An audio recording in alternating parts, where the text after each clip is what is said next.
రాజకీయాల్లో విమర్శలు ప్రతి విమర్శలు సహజమన్నారు ఎమ్మెల్యే వేముల ప్రశాంత్ రెడ్డి. ప్రతిపక్షాలు అధికార పార్టీ వైఫల్యాలపైన ప్రశ్నిస్తూనే ఉంటుందన్నారు.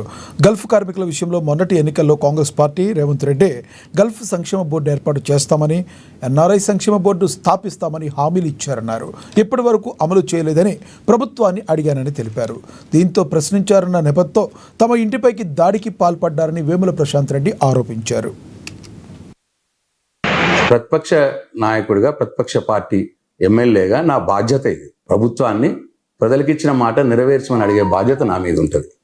రేవంత్ రెడ్డి గారు అనేక హామీలు ఇచ్చినారు, హామీలు అమలు చేయట్లేదు, ప్రజల్ని మోసం చేస్తూ ఉన్నాడు అని చెప్పిన దానికి మానాల మోహన్ రెడ్డి గారు నా ఇంటి మీదకి ముట్టడికి వస్తా అని చెప్పి మొన్న సవాల్ విసిరినారు. నా ఊరికి వస్తా, వేల్పూర్కి వస్తా, నీ ఇంటి మీదకి వస్తా అని చెప్పి సవాల్ విసిరినారు. ఇవాళ కొందరు కాంగ్రెస్ కార్యకర్తలు వచ్చి నా ఇంటి మీదకి కూడా వచ్చినారు, నా ఇంటి మీద దాడి చేసినారు. అయిపోయింది.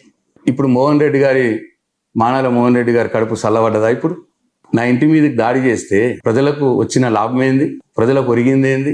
ఇట్లా మేము 10 సంవత్సరాల మేము ప్రభుత్వంలో ఉన్నప్పుడు మా కేసీఆర్ని కానీ మమ్మల్ని కానీ అనరాని మాటలు అన్నారు. ఏ మానాల మోహన్ రెడ్డి గారు అన్నారు? Congress party incharge